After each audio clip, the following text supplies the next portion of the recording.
It's April 9th, and the strange side of history awaits. Today, we have a voice captured decades before anyone could listen, a crash survivor lost in the wild, and a war that ended, but the soldiers didn't know. Let's begin.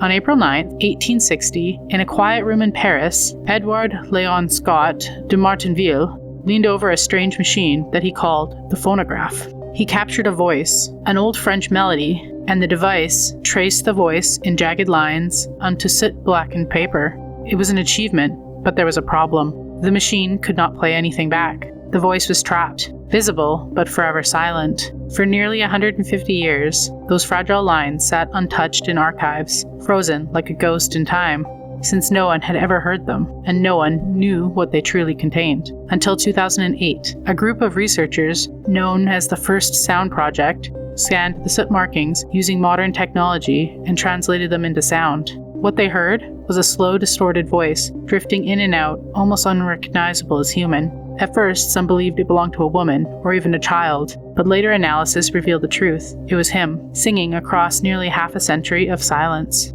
And it is the earliest known human voice recording, predating Thomas Edison by decades. Sometimes the past doesn't disappear, it just waits for the right moment to come back.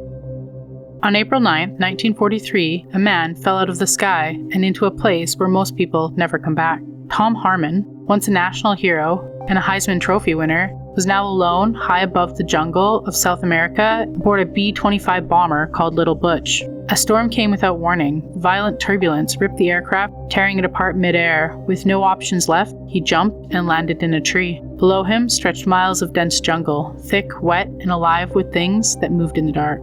The rest of his crew didn't survive, and for days, Harmon wandered through the world that seemed determined to finish him. He pushed through razor grass that sliced his skin, waded through swamp waters that hid unseen creatures, and listened to the constant hum of insects. Every step, he felt like he wasn't meant to be there. Back home, he was already presumed dead, but somehow, against everything, he kept moving, until finally figures emerged from the trees. Local villagers guided him through the jungle, down the winding rivers, and a narrow canoe back to civilization.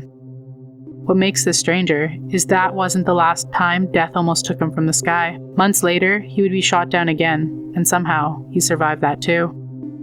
On April 9, 1865, the war ended, or at least that's what they'll tell you. At the Battle of Appomattox Courthouse, Robert E. Lee surrendered his army to Ulysses S. Grant. The moment was quiet, and after years of gunfire and chaos, the silence felt wrong. It was like something was unfinished, because it was. Far south, the war kept going. Weeks later in Texas, soldiers who hadn't heard or didn't believe the news marched into the Battle of Palmetto Ranch and fought to the death. In the end, a Confederate victory. A victory after the war was supposed to be over. Other generals refused to surrender, drifting through the collapsing Confederacy like ghosts of a cause already dead. It took months for them finally to lay down their arms. And at sea, a Confederate ship, the CSS Shenandoah, continued hunting Union vessels across the distant ocean. Its crew, unaware the war had ended at all, they kept fighting for months, in a war that no longer existed, and the last surrender didn't come till June. It's sad to think some soldiers took their last breath, fighting for something that no longer existed. Another day, another strange bite from history. Like, comment, and subscribe. Your next Eerie dose is just a day away.